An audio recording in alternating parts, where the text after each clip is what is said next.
Hey, YouTube. How is it going? I hope all is well.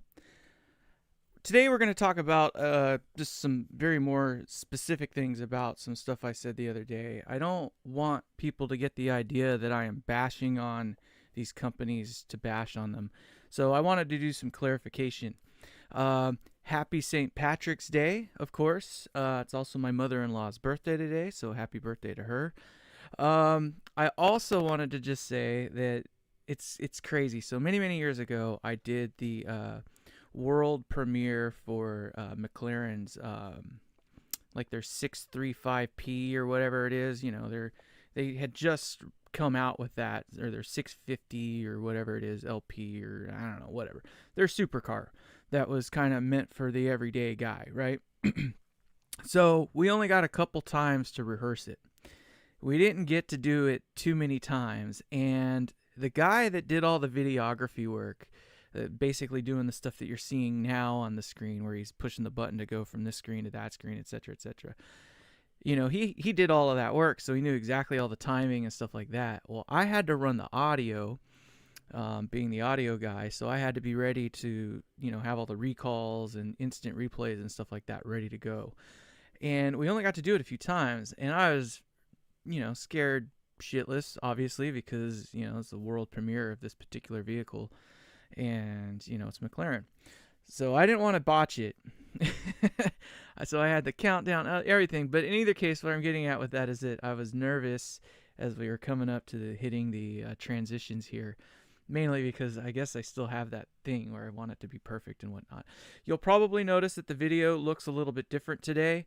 I am using my iPhone with that app I was talking about, so never mind the watermark that you see here.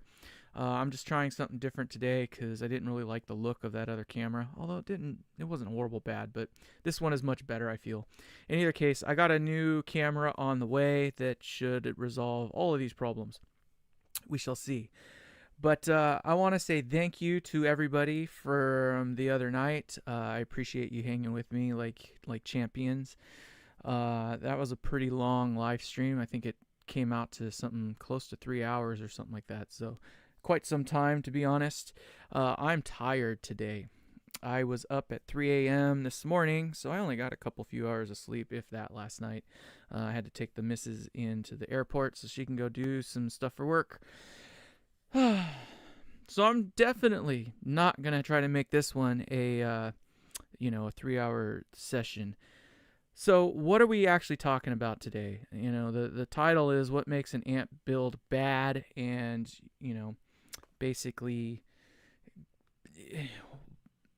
why I owe them some explanation or something like that. That's more or less what we're kind of getting at here.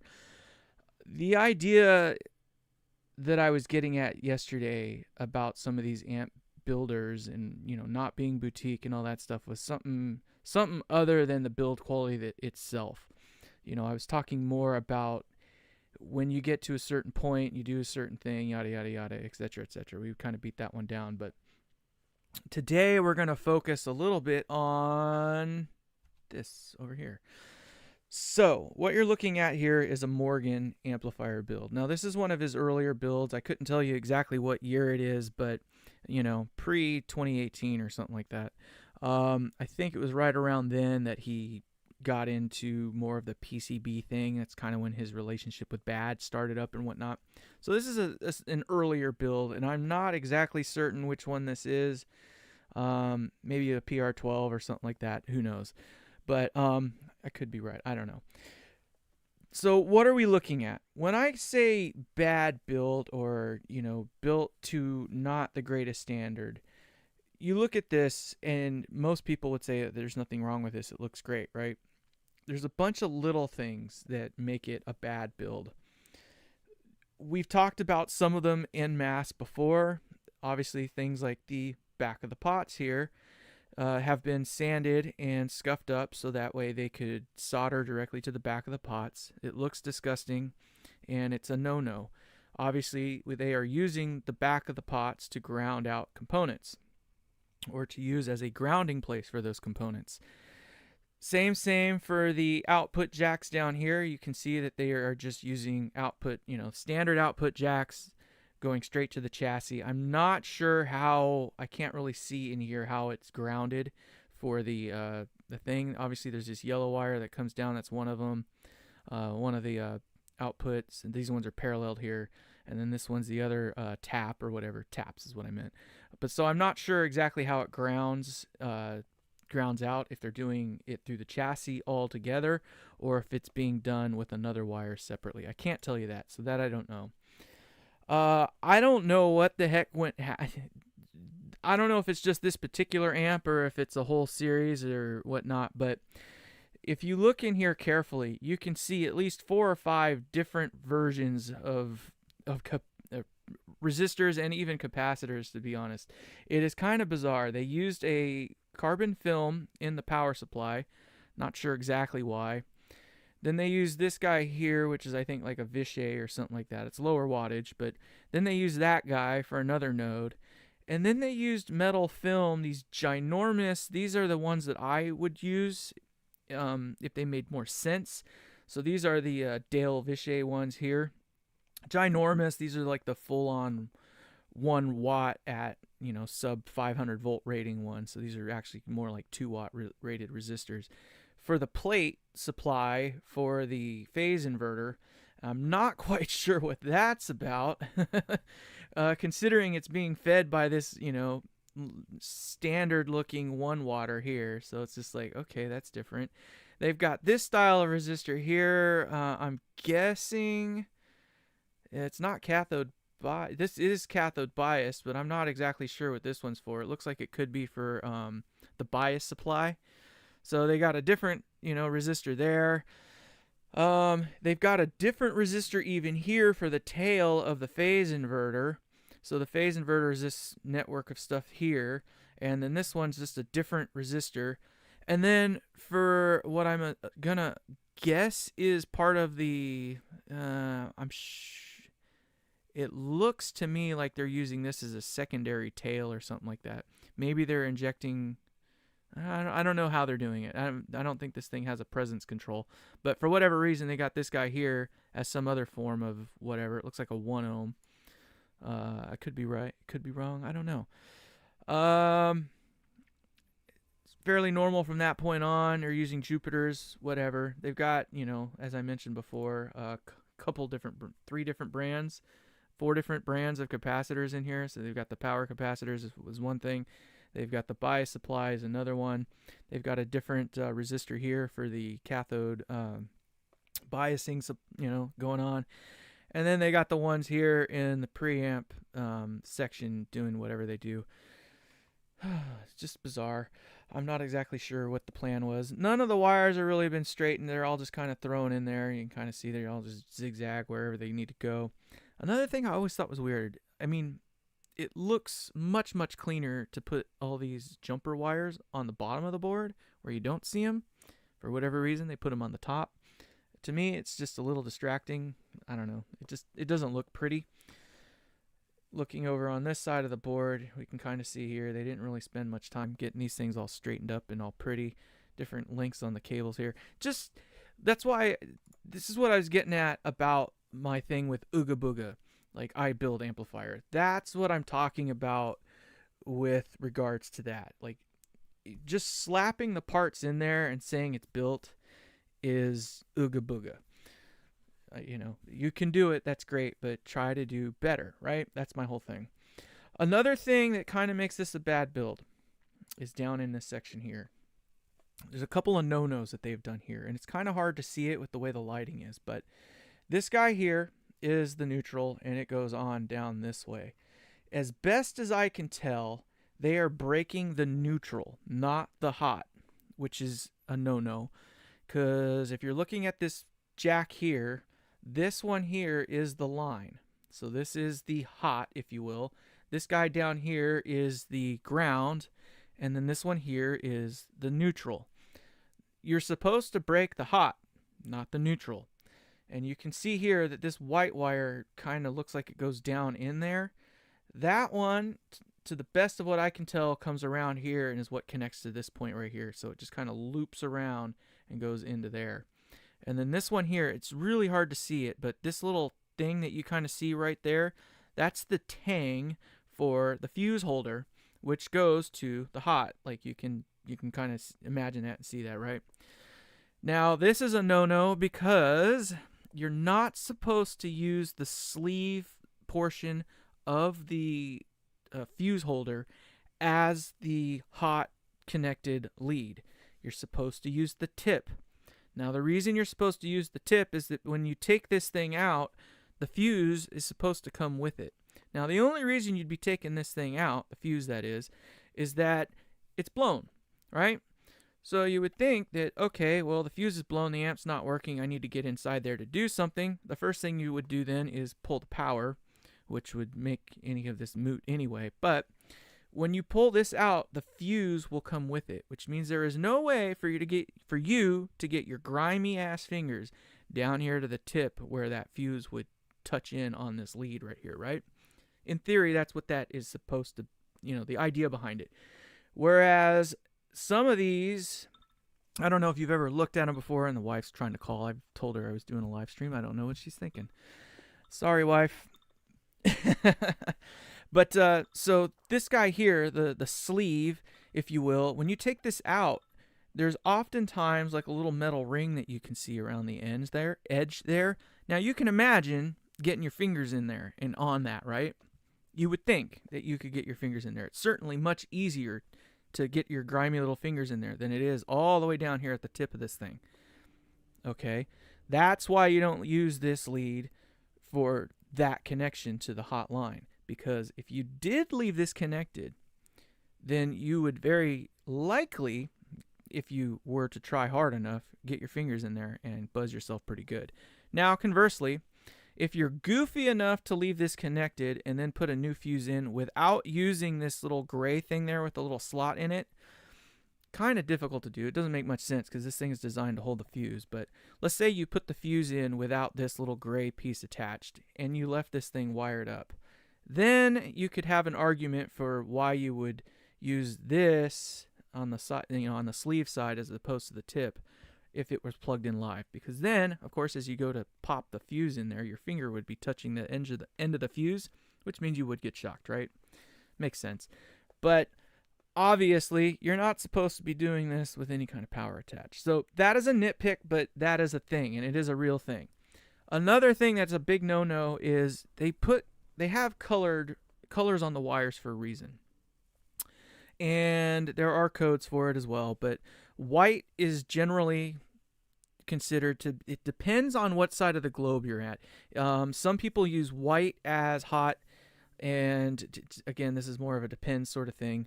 But then others use black as hot. I think here in the Americas, it's generally considered that black is hot and white is neutral. I think some speaker jacks, they'll use white as hot and black as ground, but we generally tend to think of black as being ground. That is not the case. For electrical code, black is considered hot. Now in Europe, it's a different story because you got blue, brown, and green. And I do not remember the exact theory behind it, but I believe it's the blue that is the neutral and the brown that is the hot, if I'm not mistaken, for European code. But that's beside the point. I'm an American, so... so yeah, this should be black, technically, and then this one is the correct color because it is white. But this guy down here, this little black lead that you see, that's like half the gauge of these ones here, seemingly, I don't know if it's just the jacket, but I don't know why they would use a different wire than what they're using for everything else. Kind of eludes me a little bit, but this guy here is not supposed to share its connection with anything else in the amp. Now, its placement is correct. It's supposed to be as near as practical to the AC input of the amp. And it looks like if they made it just a little bit longer, it would possibly last, not break sooner than this one perhaps, if it were, if this guy were to get yanked out of the amp, right? But you can see clearly that it is sharing the center tap ground for the transformer. So this green one here is the center taps for the heaters, which are these two green ones here. And then this red and yellow one is the center tap for the primaries, which are these two guys here that are two different lengths of wire. It's kind of a shame, but in either case, little nitpicks like that, those are things that make it bad. That is the thing that makes it bad. Other little things too, just, like this wire here just kind of zigzags through. He didn't go all the way around. You can actually see here that he didn't even wrap it all the way around. It just kind of bops out, right? If you look over here, you can see he did not crimp this lead around.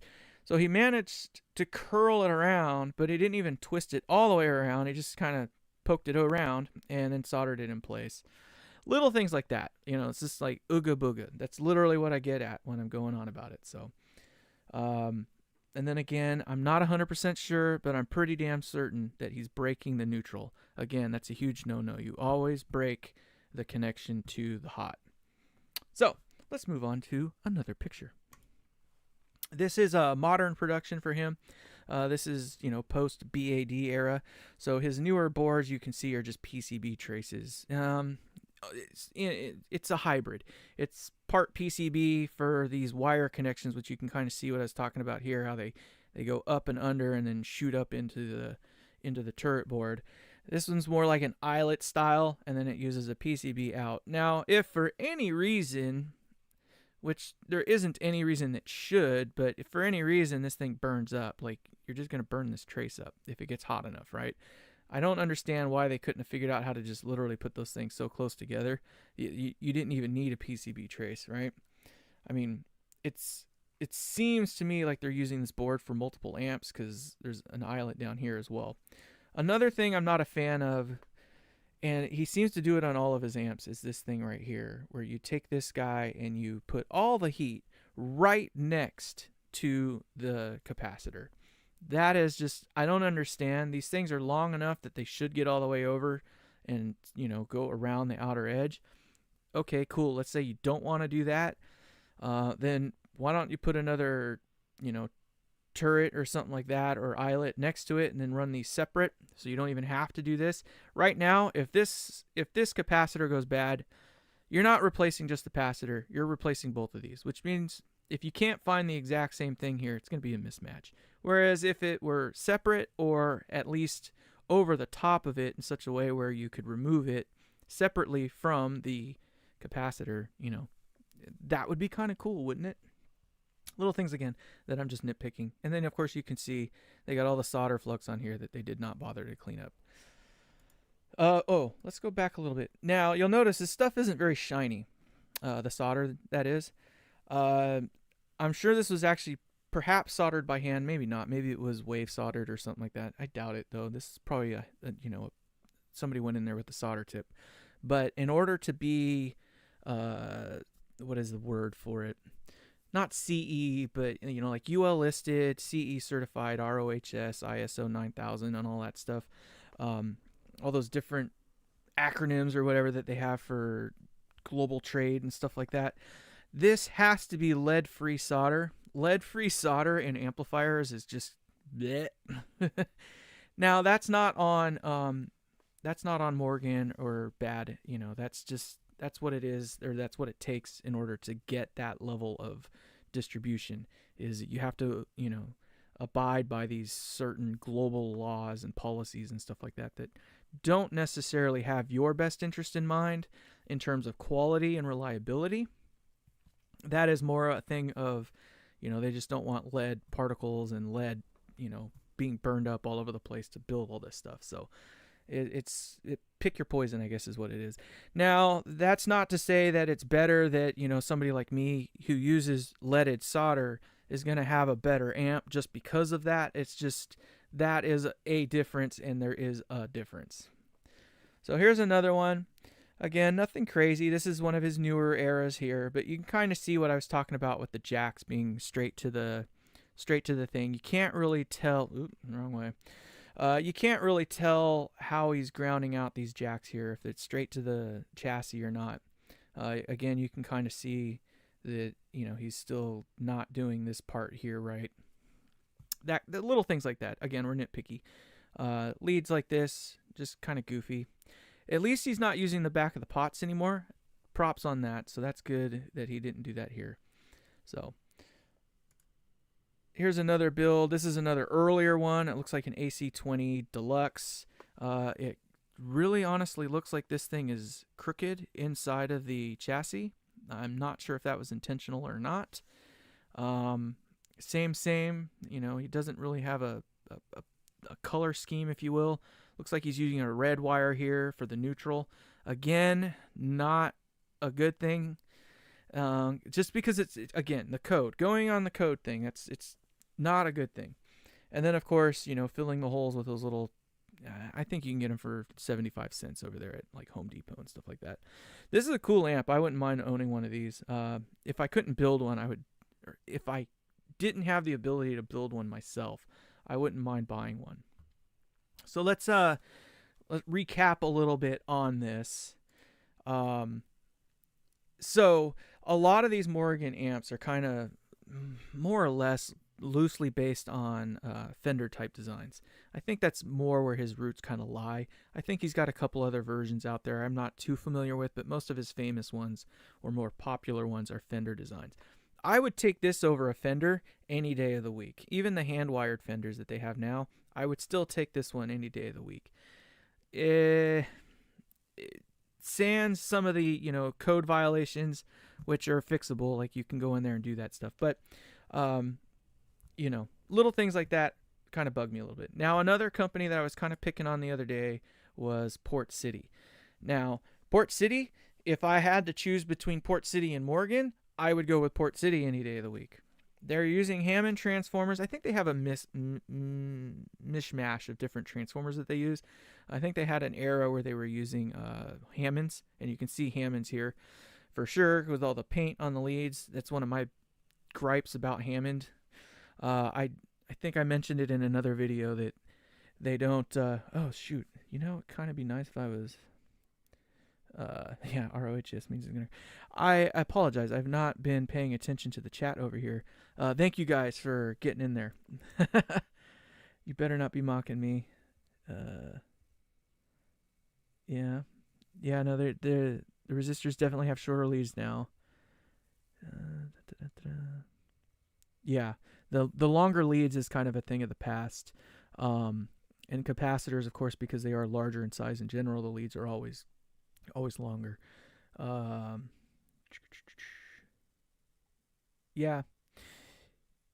Yeah, I don't like it tight either. Just kidding. Anyway, I apologize. I had to put that one in there. Thank you guys. Keep it up.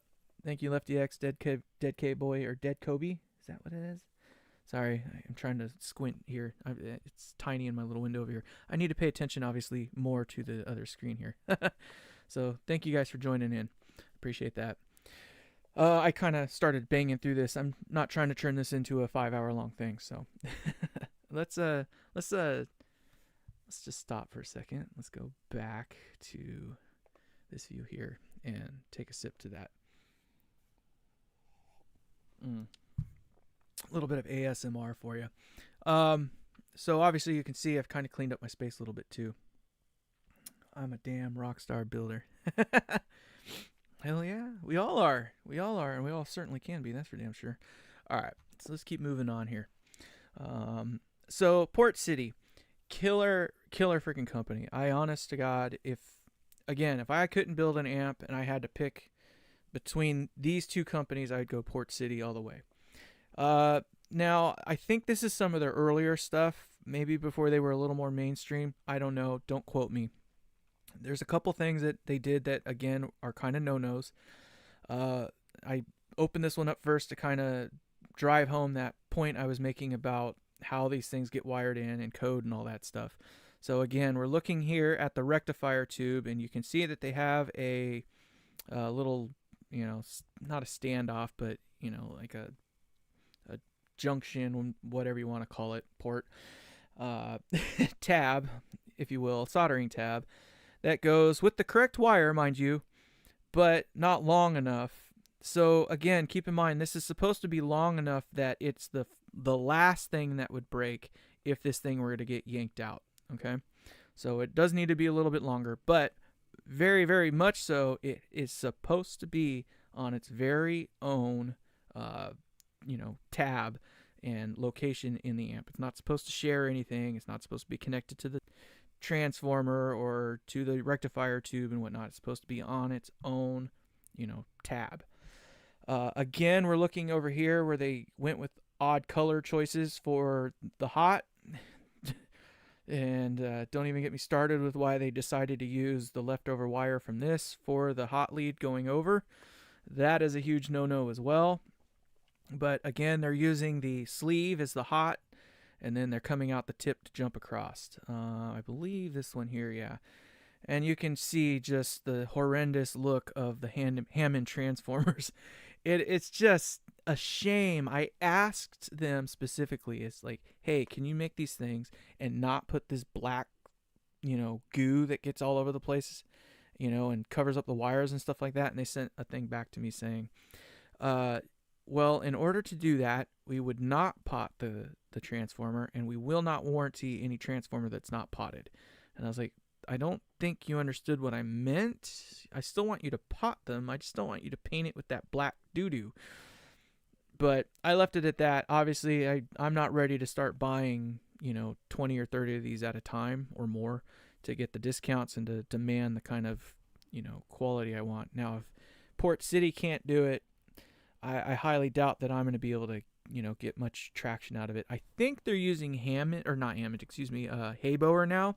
Haybower looks much, much cleaner in this regard because they don't have this black schmoo everywhere.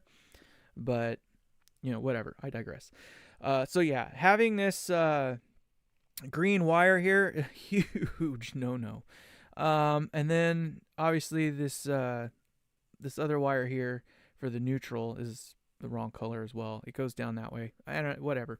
It is what it is. And it could be that is the neutral color for this transformer. I couldn't say for sure. I don't know. Transformers sometimes have odd colored options for stuff. I don't think I recall much else with this particular build that was crazy. They didn't have to bend this one here. You can see it all looks right for the pilot light. We're going to show a couple other pictures where they really kind of made it look ugly, but you can just see the difference in quality.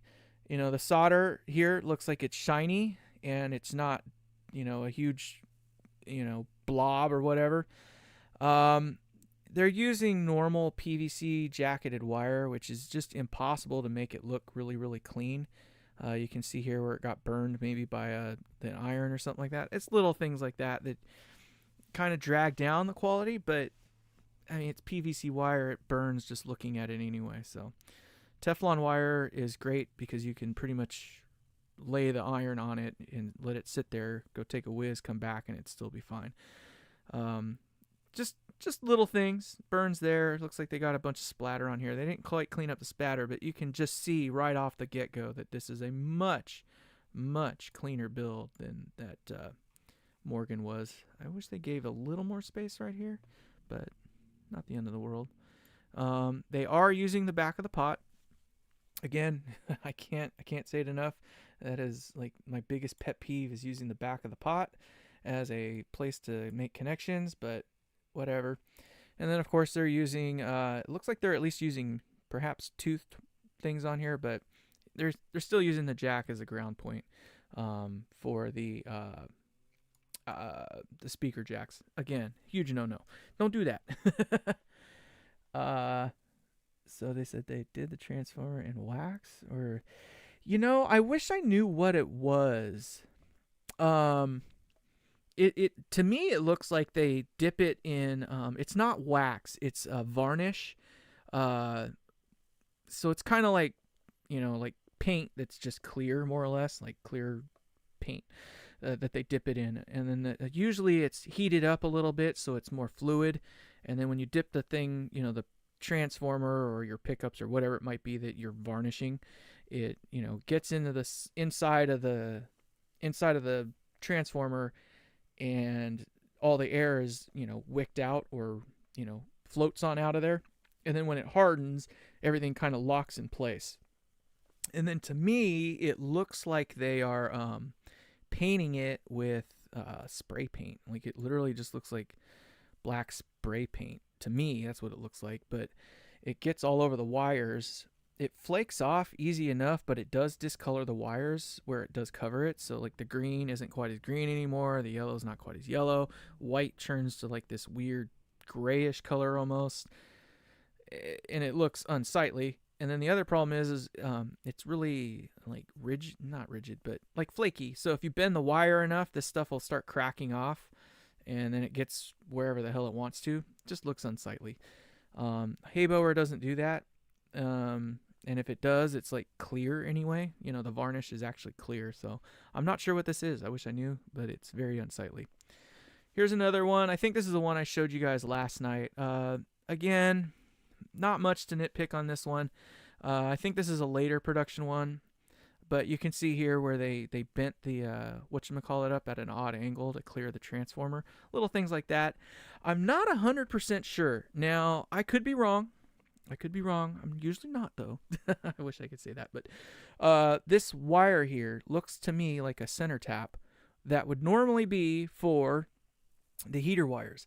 But then they also have an artificial center tap for the heater, you know, for the heater supply. So I'm not sure. Generally, I'm not even certain that you can use both of them. I don't think it would matter either way because you have a difference here.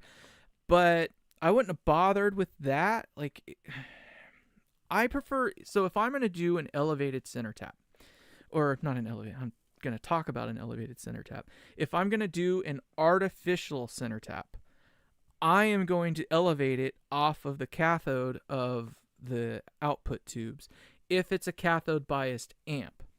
So I'm not sure if this one's cathode biased. Nope, it is not. I can see already that it is not.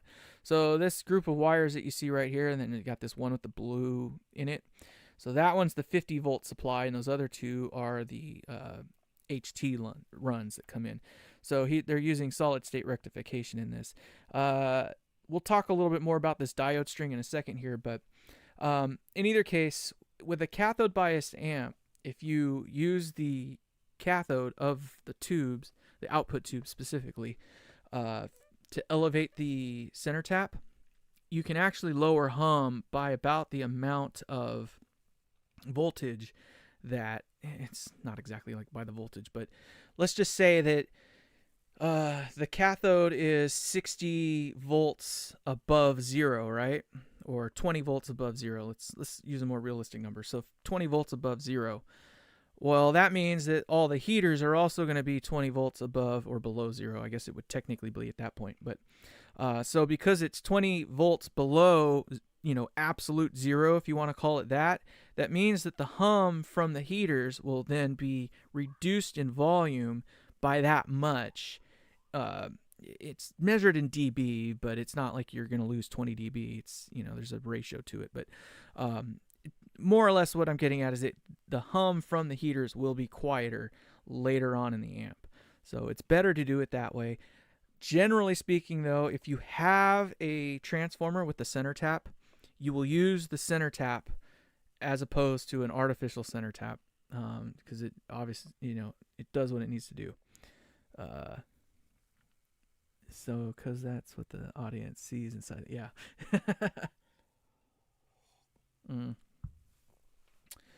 So, little things like that. I don't like this. I'm not sure what this is all about. That could be wrong. This might be a different center tap for something else, perhaps. Now, let's talk a little bit about this diode string here. Given what I do know about this amp, it is looks like 100 watter. I do see 4 output tubes here. So there might be 500 plus volts on the HT rail, maybe more, maybe less, but I'm going to guess right around, you know, 450, between 450 and 500 volts is what I'm going to guess. Now, each of these, if they're the 1N4007s, are rated for 1,000 volts each. Now, that's 1,000 volts of actual spiked, whatever you want to call it, which can happen in a transformer like this that doesn't go through like a rectifier or anything like that. It doesn't have anything else in the pathway. So you can have that. So generally you will use 2. When you use 2, you get double the amount of voltage that you can spike up to, right? So instead of 1,000 volts of, you know, spiked current or spiked voltage, you can now have 2,000 volts of spiked voltage. Well, I highly doubt that they're going to have or need 3,000 volts of protection. So I would more than likely bet that they're using these as a way to kind of almost in a sense act similar in regards to a tube rectifier in terms of the voltage drop. So each diode drops about it's like 7/10 of a volt, so 0.7 volts, right? Well, you've got 1, 2, nearly 3 volts per string. So you're going to have at least a 6-volt drop. So this is a way, if you need to drop voltage off your HT rail, is to just use diodes in a string like this, and you can drop by 7/10 of a volt per diode. That could be what they were doing, is they needed to shed 6 volts off the HT rail. I don't know why they would. Maybe they didn't. Maybe they just wanted to fill the space. Who knows? It's just a way. It's not the way. It's a way. So, aside from that, like this is a great looking build right here. You can obviously see what I was talking about with how these wires go underneath. So this right here comes off of the plates of the phase inverter, which is over here. So that means that this wire here is more than likely going underneath, down and around over to here, and then up to that point there. And then this one here is coming around over to here and up into this point. So it looks very, very pretty from the top, but underneath here there is some coilies of wire in order to hide all that stuff and make it so that this thing's a little more serviceable. And when I say a little more serviceable, what I mean is when you take these screws off here so you can lift this turret board up, generally if you just wire hot off the top and down onto the tube sockets, you have no length of wire that you can move the turret board around with, which means it's really hard to work with, I guess, at that point. Now, to me, that's not necessarily a downside because, in theory, you should never really have to rip this thing out unless something catastrophic happens. Right? Makes sense. But, whatever. I digress. It's probably just being... Yeah, no, you're probably right. Fender Twin Reavers uses 3 diodes as well. No, you're right. It could be a copycat thing. It could be a multitude of things. It's really hard to get exactly inside of their minds and know exactly what they're thinking and why they do things. I try not to do it unless it's practical. Like if I need to dump voltage off the HT, I usually do it through the center tap. So because the center tap really doesn't have as much current flowing through it because it's kind of negative positive, right? It passes through zero, if you will, because it's carrying both sides of the HT in it. So every time it flip-flops, right, this thing is passing through zero. So instead of trying to dump 20 volts with all the current there is on that one HT run, well, if you do it through here, it's passing through zero, which means it's going to spend less time heating up. So I'll use a diode there, and you can use like a Zener diode with a, say a 20 volt. Let's say you want to drop 20 volts off of your HT rail. You can put a diode between the center tap and ground of your HT side of things, your secondaries, and it won't drop 20 volts. It'll drop more like 15 or something like that. But you can play with those numbers, and then of course based on the amount of current that you're pulling, and when I say current, that includes all the current through the plates of your output tubes and of course your preamp section. So you kind of have to take all that into effect as well, or account as well.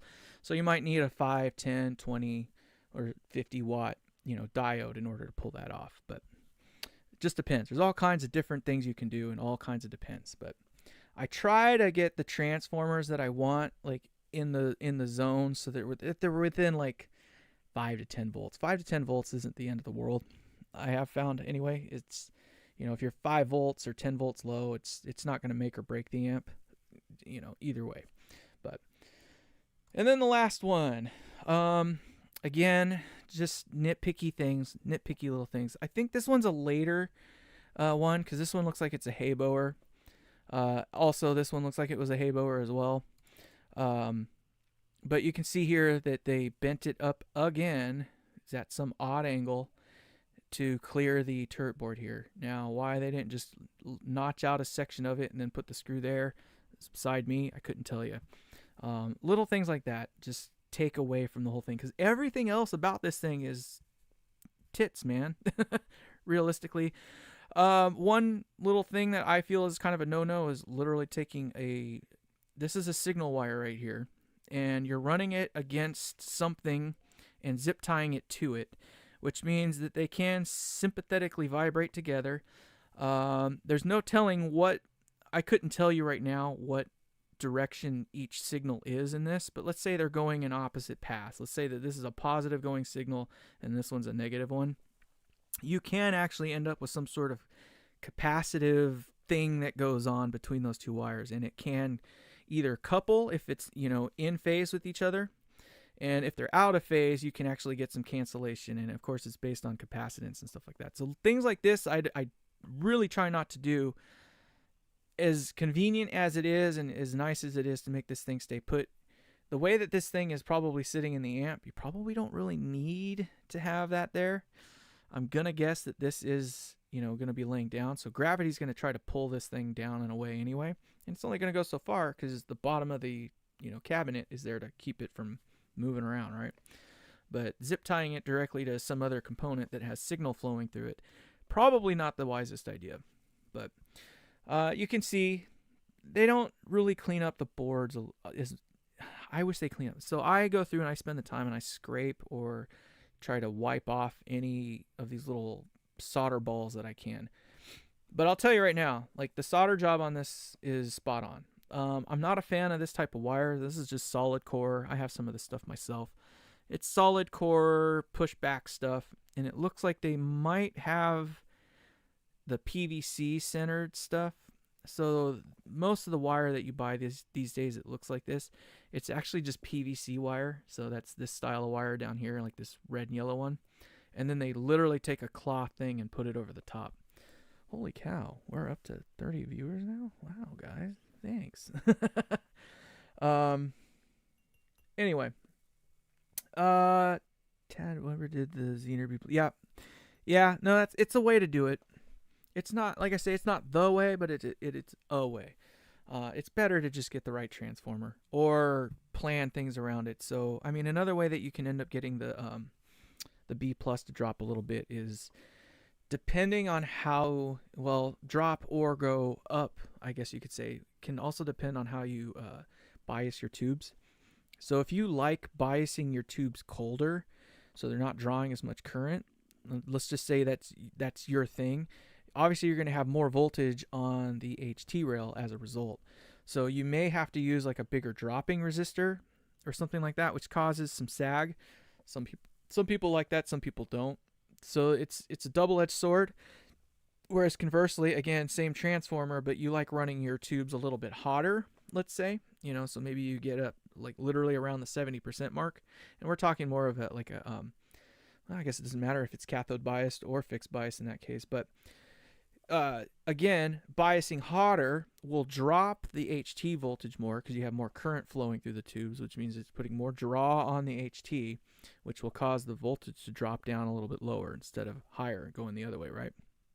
So you kind of have to have a window anyway. That's why I say 5 to 10 volts really doesn't matter either direction, because if you throw in a hotter set of tubes the next time around, it's going to draw the HT down anyway. Whereas conversely, you put in a colder set of tubes, it could, leave the B plus a little too high. There's all kinds of depends. There's no one answer for everything. They still kind of do that whole jack straight to the chassis thing. It can work. It's not that it doesn't work. It's just not the right way. But are there any questions? Because I kind of gotten through everything. 1 to 2 volts at the wall. We'll change it. 10 to 20 volts on the other side as well. I think my voltage here at my place ranges between 118 and 121 or something like that. Depends on the time of day or whatnot. So yeah, that is a factor as well. Another trick that you can do, let's just say you're limited on your choices for transformers, power transformers. Let's say you know that you want to run a hotter voltage than what the transformer would normally produce with the 120 volt tap. Well, most transformers come with at least two, but sometimes three different taps. So they'll have 110, 115, and 120 volt tap. Some have 115, some have 120, and some have 125 volt tap. So you can play with the tap that you're going to use to adjust the voltage a little bit. So you can jump it up a little ways, or you can actually, depending on, again on the transformer, you can actually get the output voltage to be a little bit lower. 123, yeah, that's pretty strong. 123 volts at the wall. I was at this venue once, man. I had 126 volts coming out of it, and I was just like, Jesus.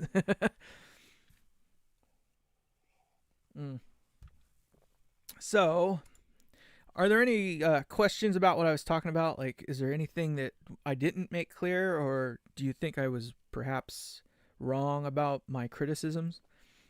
I guess what I want to do is go back and say, I don't mean anything disparaging against, Mr. Morgan and the guys at Port City. They make amazing amps. Compared to the crap that you can buy, like a Black Star, some of the orange products and stuff like that, like the lower end stuff, the Fender stuff for sure. I mean, Fender's amps are just getting all kinds of flack lately these days because they're just made to the cheapest of cheap standards. But when you compare it to that, and Fender's not cheap, they're pile of crap stuff. I make amazing amps, damn it. I'm gonna have to check out your channel, my man. Now that I have you in my thing, I can definitely check you out, because I have no doubt. So, great amps. I'm not saying go out and buy one, but just, caveat emptor type thing, there are, as great as they are, they still have their downsides. And it's not just them. There's all kinds. Let's, because we were already talking about it the other day, let's drag up Valhalla. Did I even spell it right? No. Maybe I didn't. Whatever. We're going to just amps. It'll figure it out. There we go. Yeah, we were here the other day. So, for those of you who were not on my live stream the other day, 5E8A, yeah, 5E3, yeah. Has a 4,000 subs. Ooh, nice. Yeah, I'm shocked that I have as many subs as I have currently. I'm coming up around the 1900 mark. It baffles my mind. So kudos to you. I'll definitely check you out, and I'll put my subscription in. Let's see if this takes me anywhere. Nope, the page can't be found. Isn't that shitty? Thor, I think this is one of them. Yeah, $15,750. This is an expensive damn amp, and I want to show you something that's a little bit weird. So you would think with an amp that costs as much money as it does that not look familiar to you? Like, if you were to take this thing and invert the image and change its color, does it not look like this is just a, what would you call it, superimposed? Like, literally invert this image this way and change it to green, and you would have this. That's what it looks like to me, and it actually looks like they did that with the whole of the shell. So I'm not even sure. Looks to me like they're using superimposed images here, and they're just changing the colors and stuff. So I kind of wonder. There was a guy on YouTube that was doing a demo of these things, and it actually sounded dang good. Don't get me wrong. It's not that they're shitty amps in that regard. They're just egregiously expensive. Nerd's got a nerd. Hell yeah, we do. Egregiously expensive, but I mean, it sounded fine. That's fine. But if you go to the About page, this is the part I was pointing out the other day that was just absolutely horrendous. There's nothing special about any of the components in here. The Vishays are available to you, me, and everyone else. They're par for the course. There's nothing bad about Vishays. They're just not the best of the best either. So whatever. The resistors that they're using, I don't even know why they bother using different ones, but the resistors that they're using are not super special. There's nothing crazy good or bad about them. They're just par for the course. But the solder job, you can just see the solder job on here just looks like hell. They didn't straighten any of the leads. Nothing's like super duper lined up or anything like that. And there's just this ginormous solder blob on here. It looks like butt. So things like that when you're selling a $15,000 amp kind of chap my hide a little bit. Yeah, those are audio fool prices for sure. Yeah, look, like seriously, these things are, it's the exact same thing with just a different like hue color over it. I mean, if this were actually an amp that I was selling and I had a $15,000 price tag on it, I'd at least show the picture of what it actually looks like inside of the cabinet that it would be in, not a superimposed one or whatever they call that, copy and paste. Another thing I was pointing out about these ones is the turret board here. You can again just see how atrocious some of the welds are. The welds. When I say welds, I'm talking solder. But again, the flying lead thing. I'm not a fan of the flying leads thing. I'm in the camp that if you can't find a place on the turret board for it, then you need to find a nicer, prettier way to get the lead to fly across at least. Whether you make it look like a wire or something, I don't know. Just something better than this. I would never in a million years count on something like that to be... I don't know what they're trying to do here. That doesn't look very smart. That's all I can say about that. So turrets, I don't know if you're familiar with turrets. Maybe some of you have slammed them home. Maybe some of you haven't. But there is a possibility that those things can come loose. And it's even entirely possible that the bottom part that is swedged can break off. And then whatever this might be connecting to, if it's a compression fit, it will no longer be a compression fit if for whatever reason this thing happens to vibrate enough that the turret starts to break apart. So for those of you not familiar with how these things are made, most of them are made out of like brass or some sort of like copper material, or like a bronze type copper amalgamation. And then it's got a little post that goes through the Garolite or G10 or whatever the hell fiberboard that they're using. And you use an anvil and a swedge is what I call it, but it's basically an anvil and a hammer. And then you basically bop on it, or you can press it with like a press or something like that, and it squishes out the bottom half, and that's what pinches it and compresses it onto your fiberboard. Well, this stuff is actually pretty brittle. I don't know if you've ever worked with bronze or brass and whatnot before, but unless it's like really, really well annealed, the stuff will shatter. Basically, it crumbles apart like that pot steel does. Not very good. So I've had a couple turrets I put together where I go and I smash it together, and half the freaking bottom part of the swedge breaks off. And you're just like, well, that's no freaking good. And then you reef on it, like literally you push on the edge of the turret a little bit, and it'll break the rest away. And then you gotta smoosh your, right? You gotta smoosh them. I'm all about the smooshing. Come on. I don't know if you've seen it. I actually made a video on how to make a turret press from parts you can get at Harbor Freight. There's a watch press that they sell. It's like $14 for this thing, and it just happens to have amplifier parts squished before they break. I'm gonna check that out, because the ones I've been getting from Antique Electronic Supply, which is amplified parts basically, but excuse me, goodness, the ones I've been getting, like, they don't look like the ones you usually find from like the machine manufactured stuff. Like they kind of just, yeah, it is the same guys. Maybe I'm just buying the wrong ones. I don't know.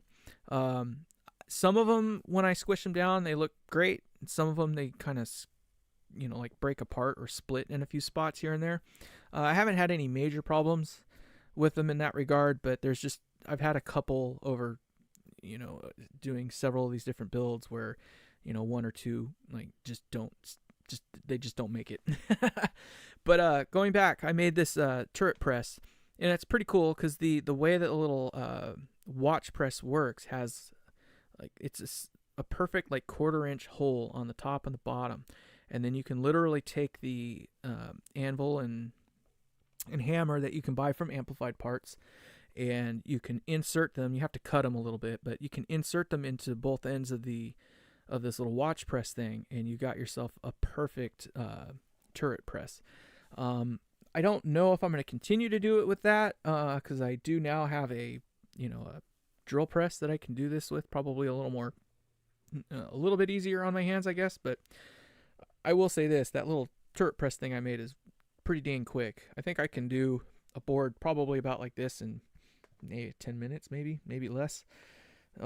Actually, this one be even less because there's nothing crazy. So I do my turrets kind of like these guys do here, not this one. Kind of like these do here, where there's all these different spots around, so you kind of got to go through and get everything aligned, etc., etc. But whatever. So yeah, not a fan of this kind of crap here. So you can kind of see why I'm a little hypercritical about some of these amps. None of these parts are like super duper lined up. None of the leads are straight. They got this little concoction here where they literally twisted two of these resistors together. I think I said it on the other videos. It's like, why not just use the right size resistor? And if you need a bigger one, then use a bigger one. I don't know. Me things. And it's all about me, dang it. So let's talk about a little bit about what's coming up in the future. I do get a new camera on Wednesday. I mentioned it earlier. It's probable that I'm going to try to do another live stream that day just to kind of test it out. I don't know what we'll talk about yet. I'll figure that out soon enough. Maybe we'll start doing a live stream of me actually building that pedal that I've been working on. I don't know that we'll finish it in that video, but definitely a video soon to come. Actually, no, I'm not going to be able to do that day. Darn it. I got to pick up the missus from the airport, and that's going to eat into my time. So, scratch that. You will not see a video from me on Wednesday, but perhaps on Thursday I'll do one. I have plans with some friends this weekend, so I may not be doing anything this weekend. I don't know. I'll get a video out soon, though. I need to keep up the pace that I have been with this. So I think we've kind of beat this. The Mr. V Karen is the best pedal ever. Let's check that out. I want to check this out. What is it called? The Mr. V Karen Carpenter. The angriest distortion pedal made by hand. I think this is it. How is it $110 though? Is this the one? Give me a thumbs up if that's the one. $110 though? Mr. V, yeah. Karen. Speak to manager, call cops. Hell yeah, that's funny. I wonder what it is. I'm not gonna play the video, but well, you know what? Let's freaking play it. I think you should be able to hear this, so let's see what we get here. I'll be quiet if it starts to play. Okay, this is Karen. This is the pedal that hates you. It probably hates me too. Mode 1 is a darker sort of rhythm distortion. This is sort of the irritating mode.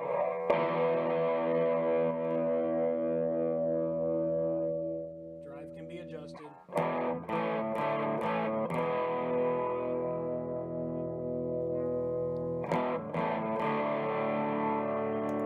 That's a little. The quality of that video is not great, but I'll have to check that out a little bit more. That definitely is funny, but it's an angry as crap distortion. Oh, you make that? Oh, okay.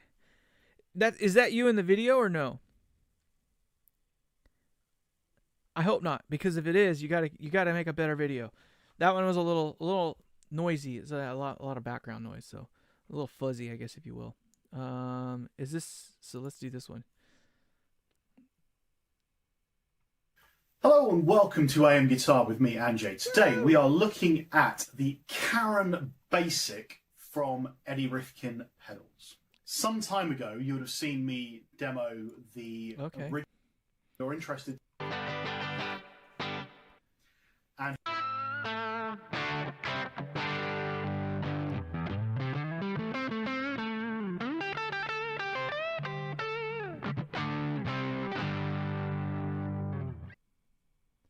so instant.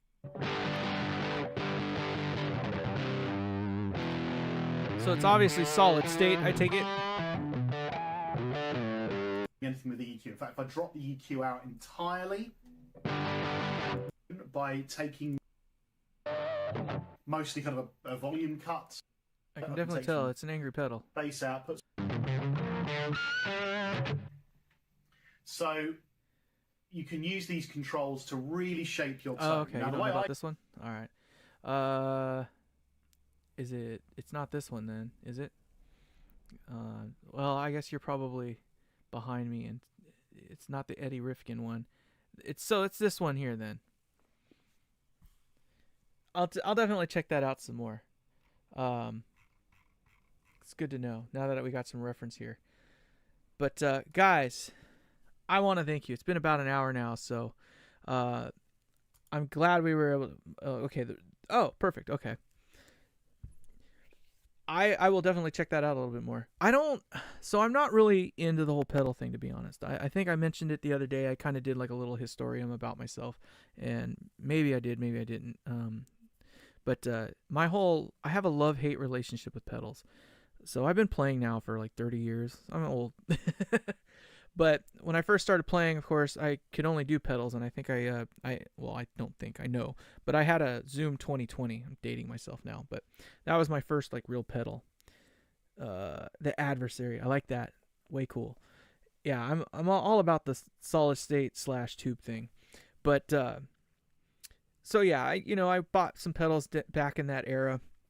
Kind of a shame now because I did own a TS10, an Ibanez TS10. I owned like a Proco Rat and a couple others from that era that are now worth 100 times what I paid for it even at that time.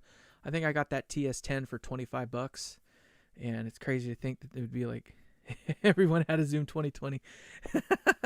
So mine actually boomeranged. This is a funny thing. So I sold it to somebody who sold it to somebody, and then I go into a music store one day, and there it is sitting in a thing. But this was like it was at least 5 years after I had initially sold it. This thing showed up back in a music store. So I picked it back up again. I think I actually came out ahead because when I sold it, I think I sold it for like $50 or $60 or something like that. And when I picked it up from this place, it was only $20. But so I came out ahead on my own pedal twice. But where was I going? Oh yeah, so I'm not a big pedal guy. I had this era where I was using nothing but pedals, but then they started, the cables that they had back then were not as nice as they are now, and I kept running into like little issues. And then I had a Crate Blue Voodoo that I purchased, and just plugged straight into the front of that, and that's how I rolled for 15, at least 10 or 15 years, just like that. And then I finally got like a real amplifier. I think I got an X100B, a PV Ultra, and then ultimately I picked up a PV Triple X. At the time I was more into the high gain, thing, and what I would do is set it for like a lower gain setting, more like a crunch, and then I would just use the volume knob of the guitar to get my kind of clean to mean thing. Well, it wasn't until after I picked up a real amplifier, not a Crate Blue Doo-Doo, that I was like, oh, okay, cool. There are better amps out there. And now, of course, I'm like a snob, I guess, if you will. Not that my amps sound like the best amps. I'm not saying that my amps are the best amps in the world. I think they do a really cool thing. And, I don't present them to people unless I'm like super duper happy. Currently, my flagship amp is my 18 watt. That is like my most refined. It's more approachable. Yeah. No, you're right. Well, and most people are going down the pedal thing.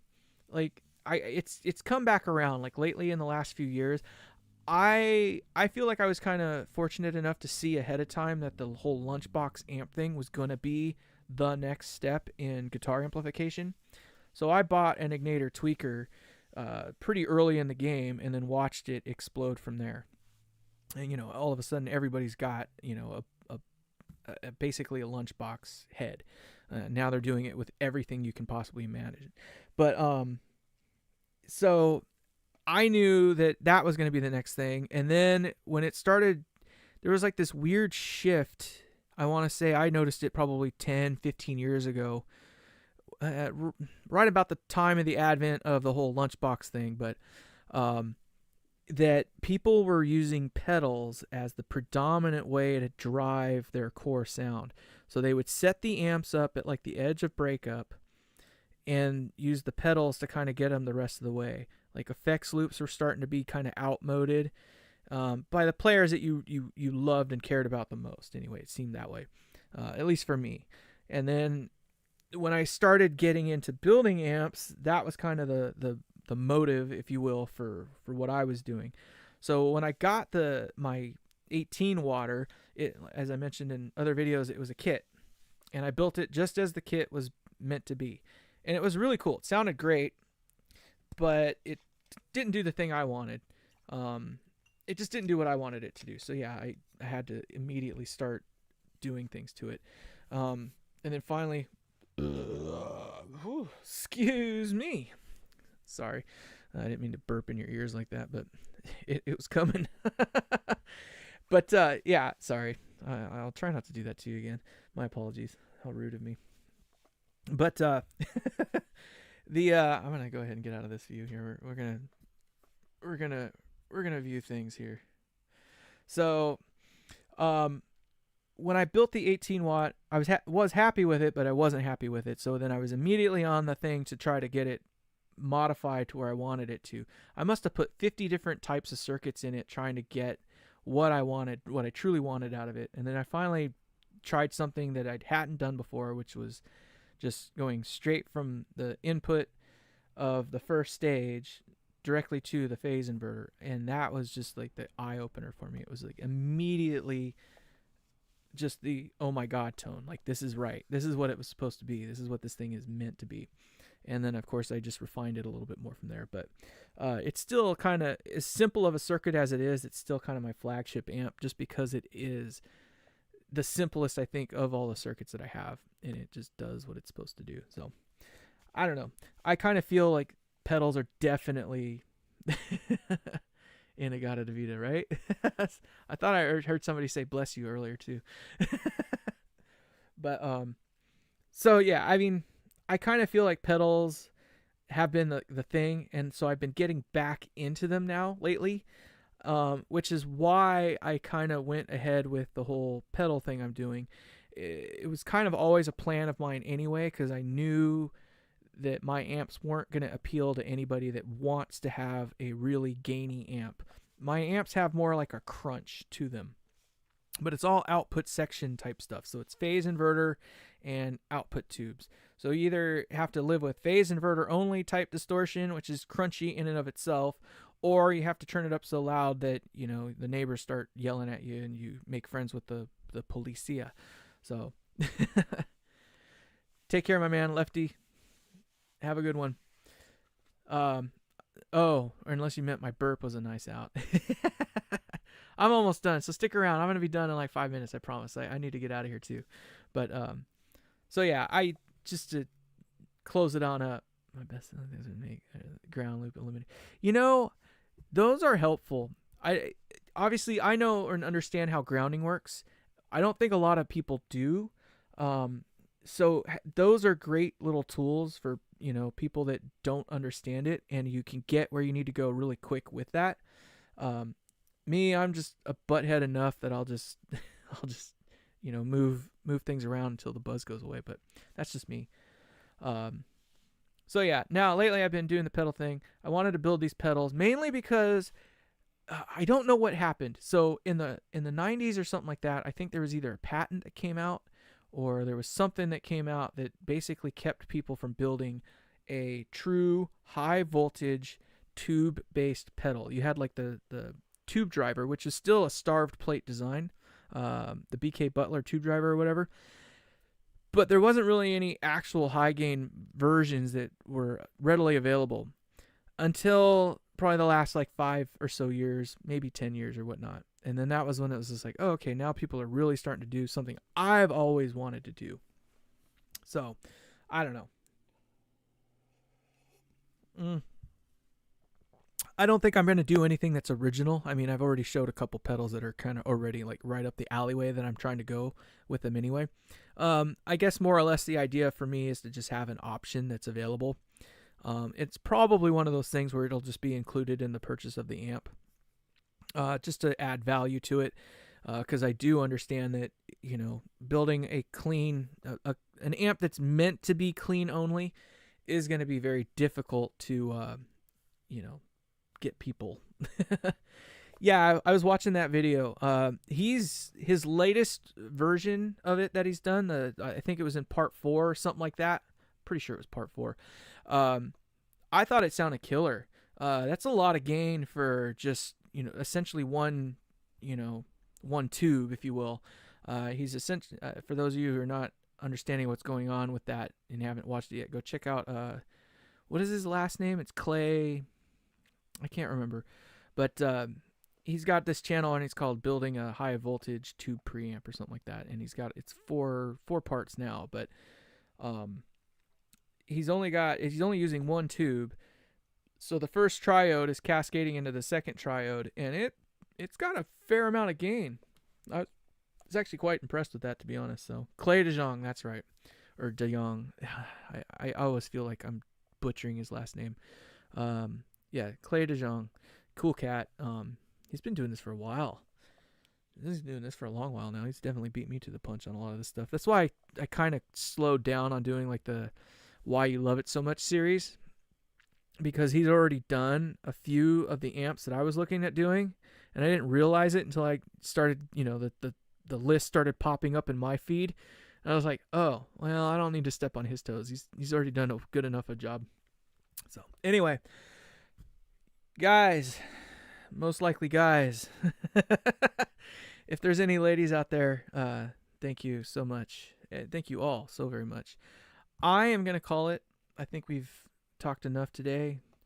I will see you guys in the next couple days. I like turtles. I like turtles too. But you guys have a wonderful, wonderful evening, and I will talk to you guys again soon.